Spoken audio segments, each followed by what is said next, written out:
everyone. I want to be able to welcome you to the Mastermind, the first of 3 events happening for Black Philanthropy Month and Black Business Month. We're so excited to be able to host this event. I've been dreaming about this for a little while, to be able to share our conversation with other people. And I am thrilled to be with this colorful group of people that will be able to share this information. So this is for Black Philanthropy Month and Black Business Month together. And this is the Mastermind. I think it's important for us to be here and be able to share information. So my name is Anick Silencieux, and I'm the founder and executive director of Support Black Charities. So I want to be able to let you know who these beautiful people are around me. So I'm going to start with Aisha Francis. She's the director of business development and communication, and you're also a visionary, a strategist, and an advocate. So welcome. Thank you. And to my right here, with Stachin Led Frederick. This is an innovator, a leader, and an educator. She is the founder of Braids and also the executive director of Frontlines. Welcome. And on my left, we have Ryan Knight. He's the executive director of ACBN Foundation, but he's also a community leader and a mentor as well. Welcome, Ryan. Thank you. Sherry San Giorgio from One Voice, One Team, the business development director, but she's also a authentically resilient and passionate leader. Welcome. The reason why I want to do this is because I've learned from other people. And some of you are actually on this panel right now. 5 years ago, I'm speaking about these 2 here, so nice that you're right here. 5 years ago, I came to you and you generously gave your time. And I hope you can see what's happening 5 years later. Yes. Same to you. I came to. So peer learning is so important for our growth, whatever stage that we're at. I think we need to understand peer learning can help us grow. We need to share this information a little bit more. And I'm looking forward to hear more about Sherry and Aisha in their respective rights. So I want to dive right in. Right? Yes. Let's give what the people want. Let's go. Yeah. The first topic is nonprofit business development. And if I just want to back up for 1 second, to give people a context of what we're talking about in the setting, if you could all go for maybe a minute just to share about the organization that you're from. So just people have an idea of when you speak, what type of audience, what's your mission and the beneficiaries that you have. So if you want to start with you, Aisha. So I am with C Center for Young Black Professionals. We are a charitable organization that does workforce development for Black youth very specifically. Our mission is to create a society and an economy where Black youth have the opportunity to achieve financial prosperity and a high quality of life for themselves and their families, and really contribute to the advancement of the Canadian economy. I think that there is a missing talent pool that we have, and so we have focused on 6 labor markets that have labor gaps, and we are upskilling and right-skilling Black youth to go into those particular labor markets because, 1, they need more diversity there, but we are overlooking a brilliant set of young people who are critical to the competitiveness and the advancement of our economy as a Canadian country. Yeah. It's not the right language, but you understand what I'm saying. Yes, absolutely. Absolutely. Powerful work. And for you, you have 2 organizations. So, and I know you've probably had a couple of other before, no? Probably. So let's talk about Braids and Frontlines. Sure. Some of the beneficiaries and the mission. Sure. So one of the organizations that I'm the head of is Frontlines. We started in the Western Mount Dennis area. And for those who may know of Western Mount Dennis area, it's an area of high poverty. At one point in time, it was considered one of the poorest ridings, not just in Toronto, but across Ontario. We have a simple but very dynamic and impactful mission, which is to address the pressing needs of Canada's most vulnerable children and youth. When I started, we served about 100 youth. Now we're a national organization, and we serve about 1,500 youth across Canada, again, with that mission around addressing the pressing needs. So if it's things such as education, having tutoring programs, whether virtually or in person, if it's food insecurities, having food distribution programs, violence prevention, leadership prevention, employment programs. We also have a catering business. Because of our culinary training program, we now have a catering business. Outside of that, I'm the founder of Braids for AIDS, which is an international HIV/AIDS organization to raise awareness around HIV/AIDS, which is one of the leading causes of death amongst Black women, particularly in Africa, in the continent.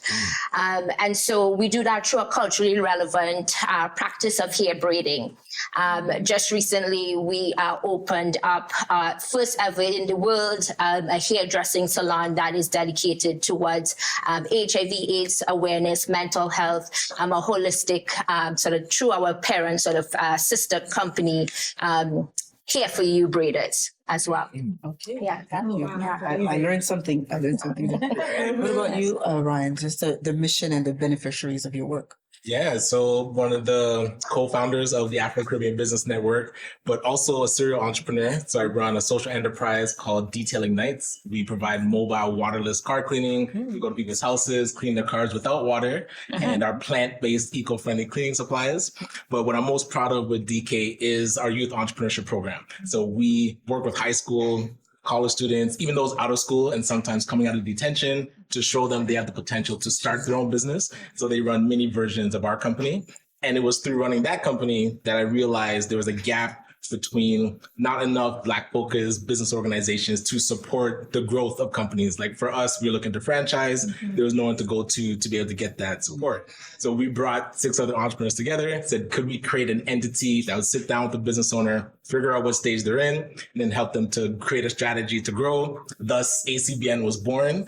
And over the last 6 years, we've engaged with over 6,000 Black entrepreneurs. We do info sessions, networking events. But we started to realize a lot of entrepreneurs weren't ready to take on opportunities that we're presenting. So we had to shift to capacity building. So we started our own microloan program. We started an investment readiness accelerator.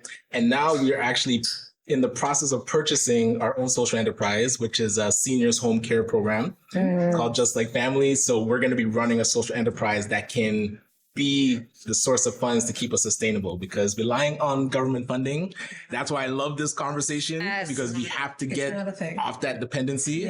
So we're trying different sources of revenue. That's great. And I was there at the birth. Yes. You said you birthed it, you were born.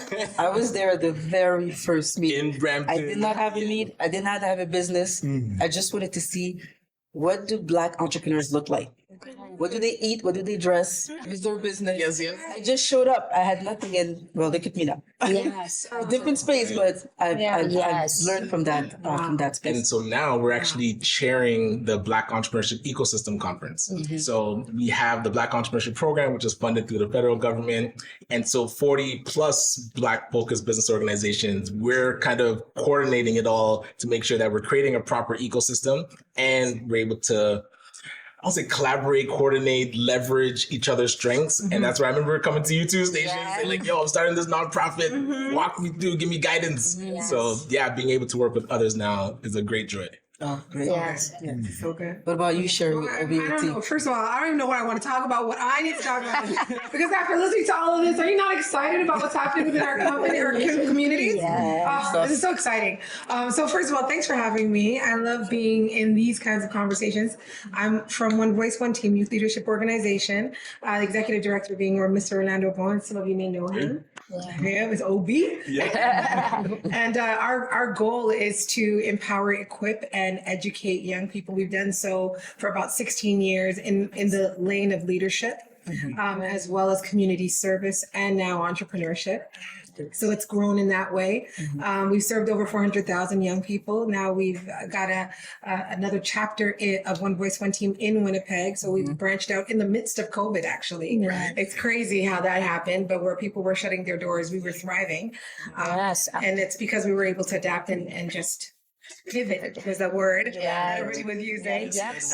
So we were able to do that. So we're really happy that, now not just the people here in Ontario, but in Winnipeg, specifically the Indigenous youth who are underserved, are Yes. able to receive our programming. And so we started with summer camps, and we're still very foundational with our summer camps, Yeah. but we've grown since that time. So now we're partnering with people like PCF and Whiteboard Collective. We're mentoring young people in post-secondaries, as well as, like I said, after school type of things to get them involved in their own entrepreneurial endeavors.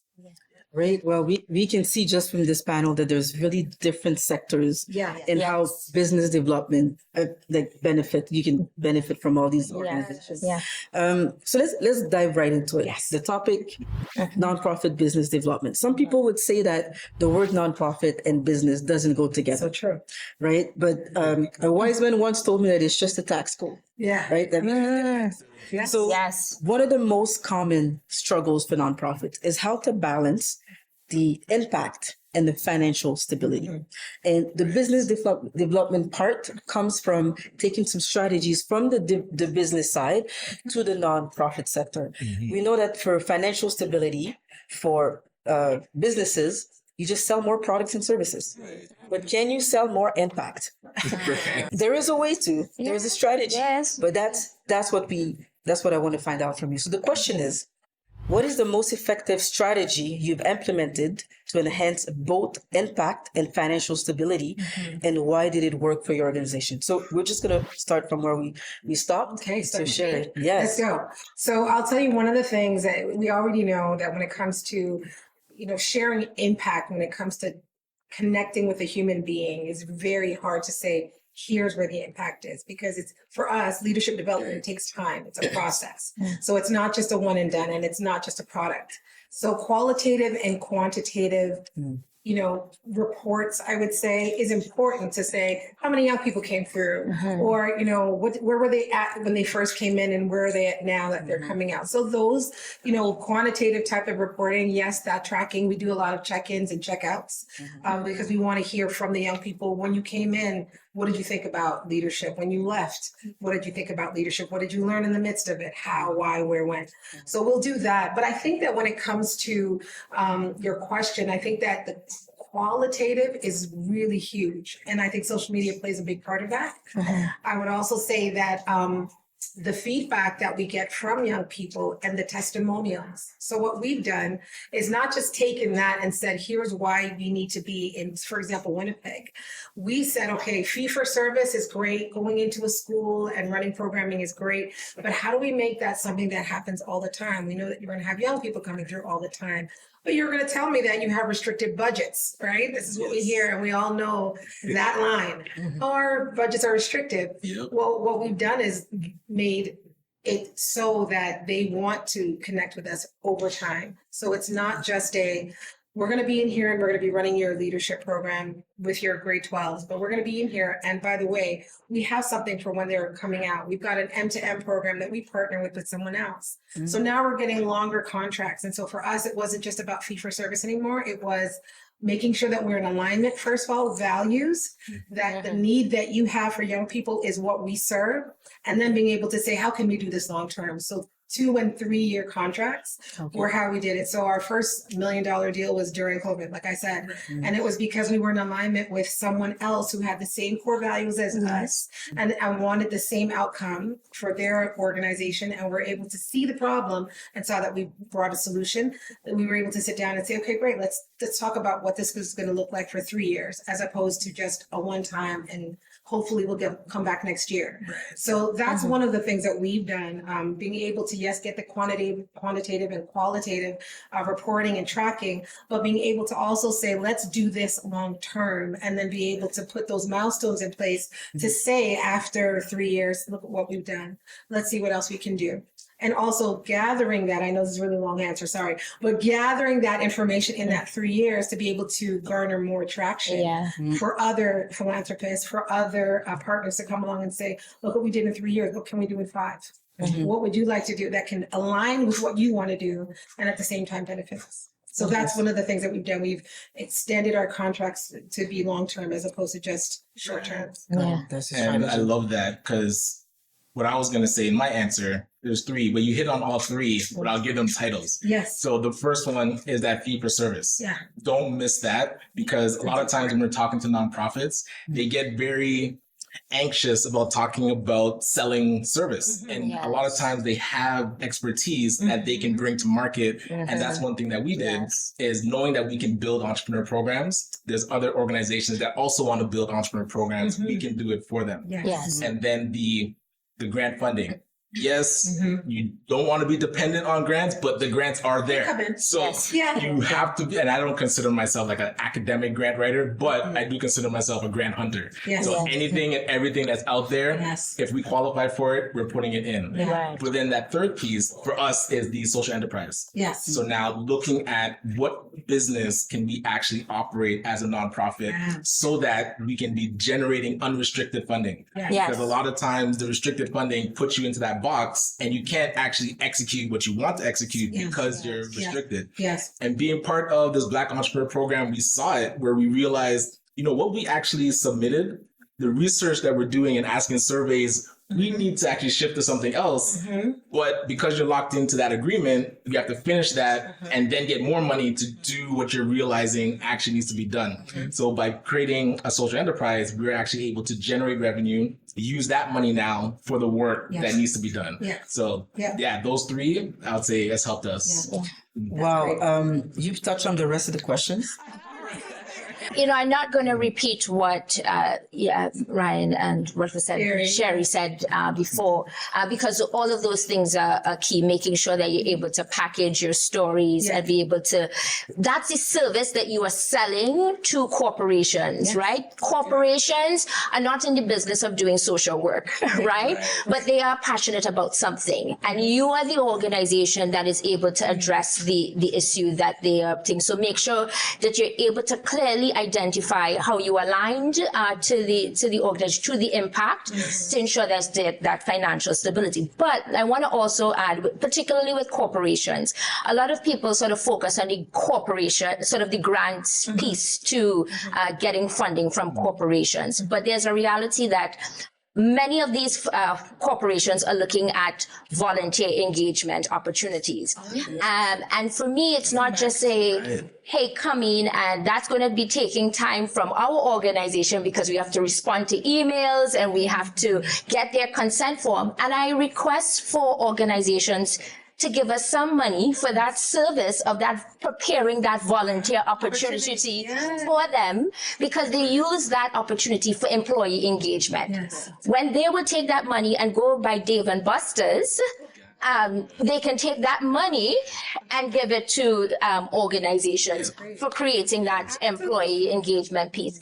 But outside of grants, you could think about sponsorship opportunities, right? So if you're putting on an event, it's not going to be just a grant, but then it could be a sponsorship opportunities. There are different funnels to make sure that you are connected with businesses, that you could get a lot more out of them. Ryan sort of mentioned around the social enterprise piece.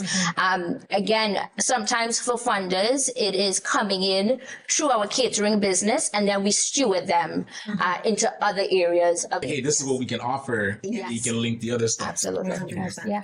Great. Well, anything to add on this one? The only thing that I would add, because we were talking about this aspect of passion meeting business. And so I think that sometimes what gets lost in that is the couple of things, two things. So one is the evolution of your organization. So we currently at C, we are in this place where we are no longer a grassroots organization. We are, I like to call this a teenager moving into young adulthood. And so we're coming into this place of maturity as an organization where we have to focus on infrastructure. So at one point you may not have needed HR internally because it was a small enough team that, you know, the ED could just manage everything.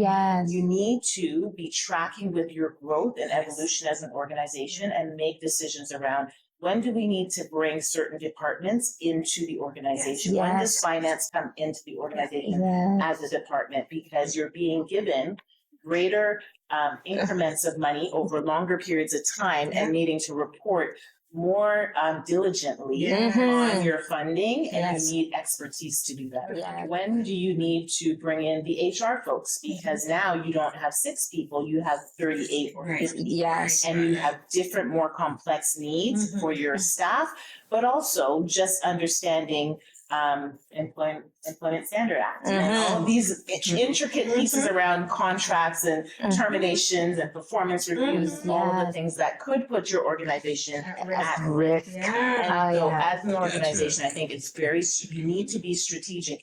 And that's going to loop into my second piece around when we were talking about data. Yeah. A lot of times as a leader who is a passion for the work, you have to learn to understand data. And you're an engineer, so data, and all of us around here are business people. So data is important. What are the numbers telling us? What are the stories telling us? It's not enough to be like, this is a really great testimonial. But what is the information telling me so that I can make important decisions, that I can create the right narratives to show my impact, but more importantly, where do I need to pivot? Where do I need to grow? Where do I need to expand? What's the right timing to scale? Like all of these things are driven by your data. And it's also driven by, we start out our organizations, I've heard each person say, I started here and then this took root and we started this and this took root and we evolved into this. Yes. We have to pay attention to those moments when the business is requiring us to move into something new and to move into something different. And sometimes we keep what we started with, and sometimes it becomes better, different, innovative. And as our base of who we're serving grows and evolves, I think, sometimes we have to grow and evolve and not feel like we are going to not be able to serve those who we always serve, because there's a lot of other budding and growing organizations where on the spectrum of services, we don't have to have everybody outdoors. We need to hold hands as an ecosystem and allow other organizations who are the younger grassroots coming up behind us, so we get the evolved or the more mature members of our organizations being served here, and those that might be starting at different points may go to other organizations. We don't have to be siloed and selfish. Yeah. I just felt like church just now. I think you should be just Preach. yes. We all need our own show. That's Yeah. all have something to say. One thing that I wanted to throw in as a bonus, and something that I feel us as an organization didn't do a good job of, is that continuity. Like putting money aside to actually advocate for the future money. Yeah. 40 organizations get dollars up front, but then we're only working together at the end when money's about to run out. Yes. Instead of along the way putting aside to say, okay, we are going to staff a position as a collective that's going to advocate, even grant write, make sure that money is coming in the future. That's something that I feel more organization. I know for myself, we didn't do that. So we have to get better at visioning and planning for the future, and what positions do we need? Like you said, do we need to look at positions that focus on the money so that it's happening every day instead of just the ED and 2 staff trying to figure out how we're going to pay payroll. Because it can get messy. Yes, and very. It takes me perfectly to the next question about building leadership teams. Yes. I know that I was a one-woman show at some point, and when you talked about, I don't know who said now, that doing many things, I was all of it. And I've grown into having a team, a dynamic, passionate. I'm fortunate to have a team, and things are able to work. But and we need that for business continuity sometimes a little bit. And it's not always because somebody dies or is sick. It could be you win the lottery and tomorrow you need 3 months off. It could be something good. It doesn't have to I'll be in Trinidad. It doesn't have to be that. Exactly. I'm just putting Putting it out. When you have to take your 3 months off, who's continuing the business? And I think when you build your team, you need to have the right pieces in place. So my question to you is, what qualities do you prioritize when adding members to your leadership team, and how do you ensure continuity in your organization? Let's start on this side. Okay. This is good. Qualities that I look for when I am definitely people who are teachable and willing to learn. Because I think that, any one of us a resume gets presented before you, the standard stuff is going to be in every resume. Right. Yes. But when you interview, what you're looking for is someone who has passion, someone who is willing to learn, someone who will fail forward, someone who can be innovative and, build with you, can catch the heart of what's happening. So I think teachability, willingness to learn is a very important value for me. I think someone who's a self-starter and takes initiative is incredibly important. I am not a micromanager. I know some people like to micromanage. Yes. That is not my bent. Yes. I want to be able to say, here's the thing that needs to get done. And the reason why I hired you is for your expertise to do it. And so I don't need to be like in your face every minute. If there are questions that you have, I need you to be able to take initiative to say, I didn't understand, I need more information, I might need additional support. I need us to have a two-way reciprocal relationship, and I need there to be maturity in who you are as a person coming into my team to be able to feel like there's safety here for us to build together. So I think, all the other things that are the givens of leadership and all of those pieces are givens for me. But I think those two pieces. And then the last piece I will throw in there is discernment. And discernment. We talked about going to church, but let's go to church. Yes. So, Let's go. in any, when I came in, Sherry and I were talking about, just what it is to work in any environment. We got to work with people day in and day out. And some days you come in and you're like, I love a person. And other days you come in, you're like, please do not talk to me today. Please. Right? For whatever reason. And we know that whether it's like the business is going off or what have you, we need folks who are able to discern when we actually have issues in the organization. And be able to say, this is a culture issue, this is a personality issue, this is a person issue, or this is a business issue. And be able to discern the difference of that and understand it so that we can actually create the appropriate solutions to solve. On your side, Fashion, what's been your experience? So I think it was kind of brought up earlier in the first question. When your organization starts to grow, there comes a point in time where you need to look at some of the core skills that are needed. So HR. When I started Frontlines and there was 3 staff and now we're a staff of 30, of course, you need to bring in someone with HR experience, right? Now when you're getting $1 million, $7 million grants, and now we're giving out money to other organizations and being organizational mentor, it requires a different level of financial sort of expertise. And so looking at bringing in people that have those expertise. Having an understanding of the sector and what funders are looking for. Before, I would say not that funders were not very much interested in impact, but now I'm seeing more funders be interested in evidence-based impact.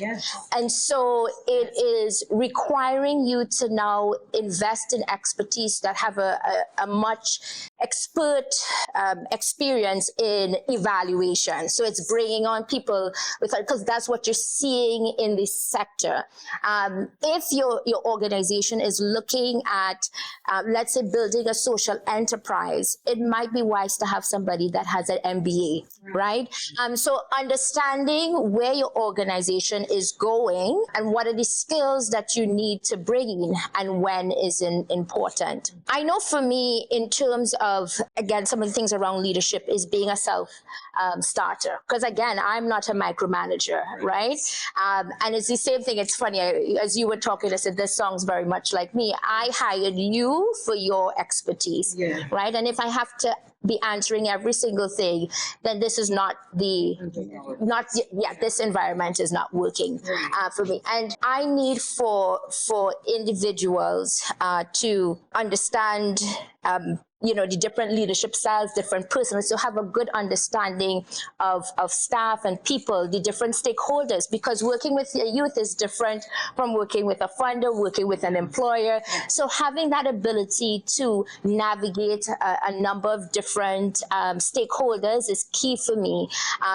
I would say just that piece around prioritizing, not probably quality, but when I needed to add people, it was when I was being burnt out. That's when I knew that it was time. Yeah. And maybe now we can recognize the sign and do it a little slower. What about you? It's a bit different for you because you started with 6 co-founders. Right. And you usually start with the volunteers, and God bless them. They do their best. But eventually you need to pay people for their time. It's interesting because after a meeting with Station that I realized I actually need a Station, but she wasn't available. So my first hire was a co-executive director, and sharing that power so that you have somebody that can, bring expertise that you don't have. And also their focus was getting the money. So writing the grants, researching strategic development, but beyond just a person that can feed your weaknesses, it's now, it's like when you're thinking of bringing on the weaknesses in your organization. So you're always coaching businesses about their next best hire. And usually what we tell them is your next best hire is somebody that's going to go out and make sales. Don't worry about a receptionist. Just find somebody that can help you get the funding. And what we also did was not hire for about 3 years, but partner with another nonprofit so we can take advantage of their infrastructure. Because now working with them, they're able to handle admin things and we can just run our programs until we get our own funding to hire our people. So I always talk about that partnership. Look at nonprofits that align with your mission and see how to work with them. And I talk to people that want to start nonprofits from scratch, and you're like, there's other organizations that do it. Go talk to them, be part of their team, help them execute so that you're not starting from scratch and struggling. That's so good. That's so good. So I love this conversation. Again, I'm in my happy place, guys. I just need to say that. Welcome. Please. I think that building a team is crucial to success in any organization. I think one of the main things I would say is I need someone to come in alignment with our core mission. If you're not in alignment, because I'm going to be just continually trying to get your buy-in every time we have a meeting, right? Which is going to cause me to burn out and feel frustrated after a while. So I think that, first and foremost, one of the things that we look at when it comes to people coming on is your core values and our core values in alignment? Is what you want to do intrinsically connected to who you are? Is that something that I don't have to pump up? Is that something that I don't have to convince you of? It just comes with you.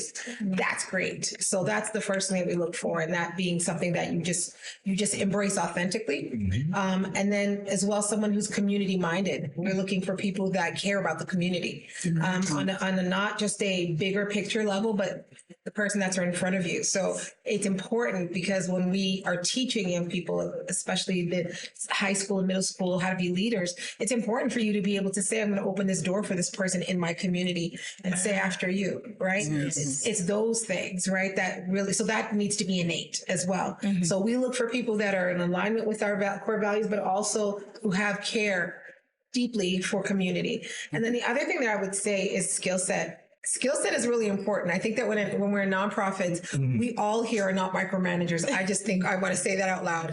Such a wow, right? No, I think it's usually people in these positions, I guess if you want to call them, or titles. We don't micromanage because there's so many. It's a big picture thing for us. But being able to help someone who has a skill set see big picture, I think is very, very, very important. Because if not, then they won't see that what you do is connected to this, is connected to this, is connected to this, and then we're disjointed as a team.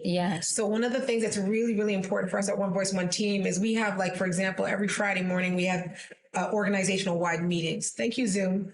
Zoom made us do this for COVID, and we just continued it. We just continued it because now, we couldn't physically be together, but now we have Winnipeg, right? We can't physically be with you guys right now, but we have staff out there, and we need to make sure that we're all connecting, but also to make sure that the quality, just in case we want to franchise ours, right? And in case we want to have that thought, and we wanted to continue to franchise, which is what a chapter is, right? It's just a duplication of what we already done in Ontario is in Winnipeg. So making sure that that quality stays to this standard is important for us. So being able to make sure that those meetings are done.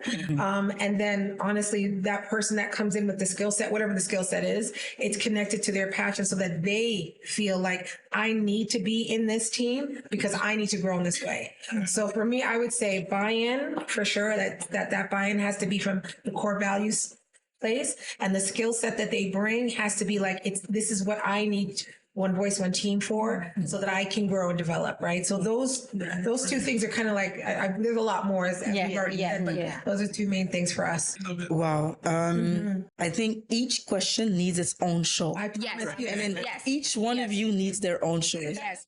Because there's so much to unpack. But it brings me to another great point that people always talk about when they think about business development is if we grow our teams, we need to grow our resources to be able to pay people appropriately so they do the work. And in nonprofit work, the name of the game is diversification of funds. So a lot of times people think we want to get the most from the grants, but the name of the game is diversification of funds. Yes. So the question is, what are some of the funding streams your organization utilizes, and how do you manage these diverse sources effectively? So we'll start there. You know, Ryan said it already, kind of like in the sense of the fee for service. When we were talking about that, you know, we have that fee for service. We have grants. Yes, government grants is great, but we again build partnerships. So for us, it's all about partnerships. Our relationships is our currency, right? Yes. That's the way we see it, and that's the way we kind of live it through. There are times where we have a funder that might just come out of nowhere and say, you know what, I really believe in what you're doing. I want to fund this for 3 years. So we have that, you know, and what we've done in Diversifying is having those kinds of conversations with philanthropists, with, you know, people that have deep pockets, but again, making sure that that alignment is there so that it can be a long-term conversation.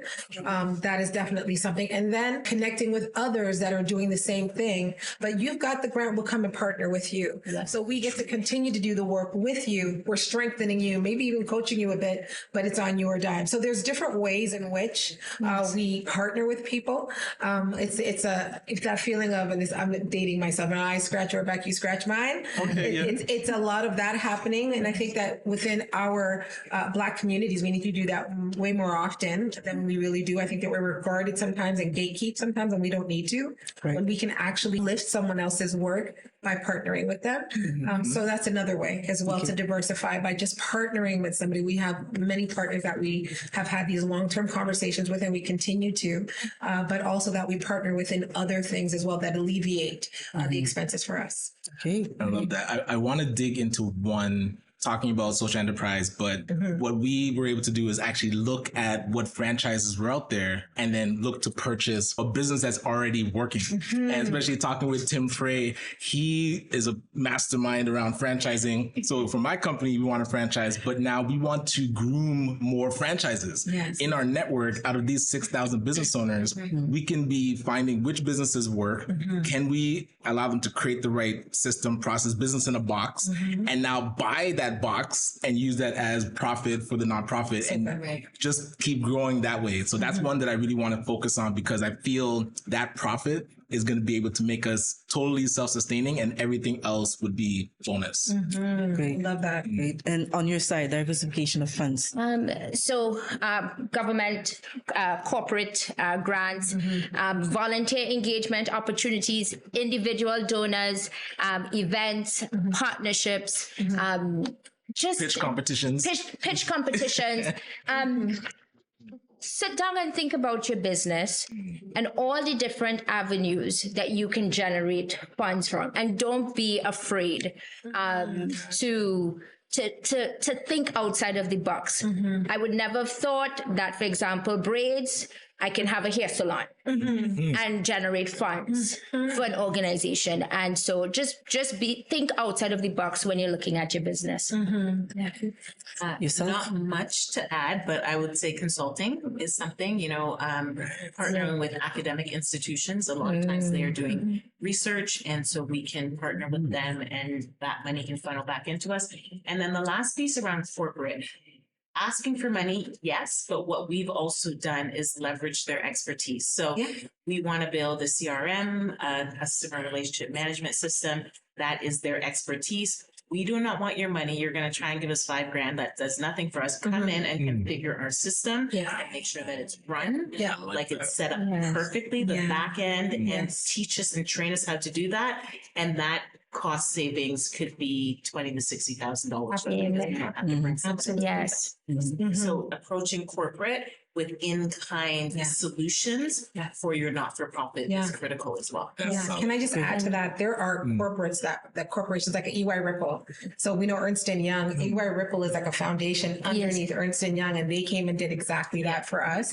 When it comes to HR, when it comes to so many other things that helped, that grew us exponentially. I definitely concur with that 1,000%. And I think the other thing as well is third-party fundraising. I think that that's something that is it's underwhelming for a lot of people. They don't think that it's anything. Let me tell you, there's a lot of people that will go out there and raise funds for you and say, we did this on behalf. And then you have a conglomerate of people. You start building that list. And again, connecting on a personal level. I'm doing this in memorialing my mother. I'm doing this because my uncle gave back to community and he spoke of you, or whatever, whatever the reason. Connect on that personal level and allow them to do the work. And then you just receive the check and just really, shout them out, or on social media, or at your gala if you have it, or something like that. But third-party fundraising is another it's brilliant, because you really just sit back and just say thank you. Right? Few and far between. Like, it's so critical to steward your donor relationships, because you'll have people that will pass away, and then from their estate you get $20,000 to you. Right? I promise you. So being top of mind. There's a whole set of wealth management that people use as funding. And I think our white counterparts, they use philanthropy as wealth management. Of course, it's for us to get set up so we can also receive that side as well. It's a big part. So they like a cause, but it's also wealth management. They want that receipt. That receipt. And I just want to say something here is that, of course, taking all of this in consideration, there's charities, there's not-for-profits, there's all these different things. So find out, sort of understand what type of structure you are and what type of funding you can go after, right? So just wanted to put that out there. So listen, this conversation already, I took notes in my head. I know I can play back the video. There's so much more that we can get into, but I'm mindful of the time, and there's so much information that people have had so far. But again, this conversation, the reason why we're having it for Black Philanthropy Month, I'll just say it. Everything we got here is nuggets. It's gold nuggets. We could use this as money. It could help us with financial stability for our organization. So I want to personally thank all of you for your time, for your expertise, for your service. Some people have come from far, so I have to say your service as well. For me personally, this is, I keep learning, so I listen attentively to everything you're saying. I hope that the audience has also got those nuggets and can take it in and maybe follow up and continue following these organizations. Look at their growth. I'm living proof that I'm following these two, and I'll be following these two as well to see where they go. And peer learning is important, and Support Black Charity wants to be able to create these spaces in a mastermind setting so we can all learn from each other. We're continuing to explore the word support, and we're trying to be creative about it. And I thank you for answering the call of service to the rest of our community. So this again has been the first installment of the Mastermind, and I want to thank everybody for your time and for listening, and hopefully you got the same benefits that we have over here. So thank you, and until next time.